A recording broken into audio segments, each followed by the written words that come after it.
In this video, I'm going to show you the best way to remove nails from baseboards. We've got our little test rig set up here. You're going to have to imagine that this is a stud in a stud partition wall. Obviously this would then be plasterboarded. And what you'd find is your skirting boards are often fixed on a joist. So we'll just pin this skirting board down just to show you.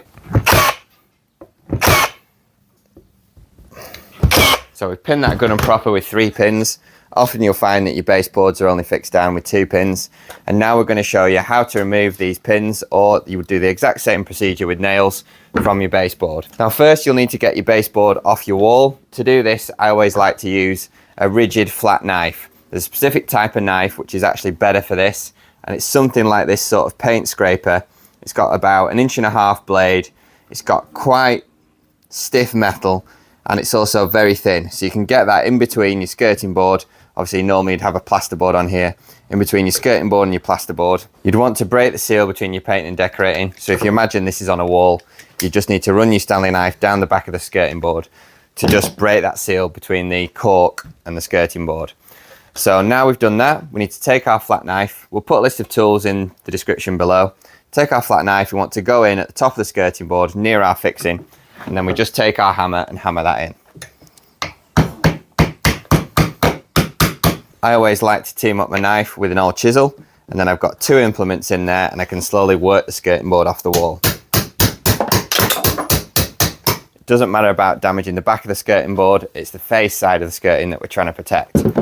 And then once you've got your skirting board and you've got the gap opened up, I then try and use a flat bar like this to get underneath and just pop that skirting board carefully off the wall, making sure that I do all my levering behind the skirting board. I don't want to damage the plasterboard up here. So I'm always trying to keep my prizing to a minimum.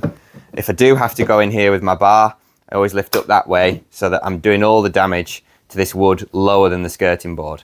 Because if you're putting new skirting boards back on, you don't want any damage to the plasterboard up here. So then lever that off. If you can get your bar in, get your bar in. Try and apply your force at the point where the nail's fixed in.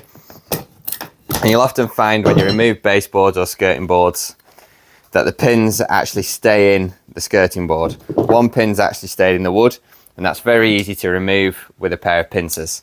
So we can get our pincers on there, remove that from our stud walling or our framing. And then this is the part where a lot of people go wrong. What I've seen a lot of people do is they knock the pins back through, which is a valid method, but it can sometimes be difficult with these thin pins or thinner nails. When you knock a pin back through, they can start to bend. Also, when you knock a pin back through, it can damage this face side. If you're thinking of reusing your skirting board, then you might be able to cut it down and use it in some smaller areas. You want to try and keep your skirting board as neat as possible, as long as it doesn't take any extra time. So rather than knocking my pins or nails back through and risk damaging the face, and I pull my pins right through. Now I've denailed my skirting board. I know that's safe and there's absolutely no damage to the front side. So I hope that video has given you a little bit of confidence of how to remove pins from baseboard or skirting board. There's a list of tools below the video. If you've learned something from this clip, then feel free to drop us a like. And if you've some other information to help other people out, let us know in the comments. If you want to stay updated with more DIY content to help you out with future projects, then please feel free to subscribe to the channel. Thanks for watching.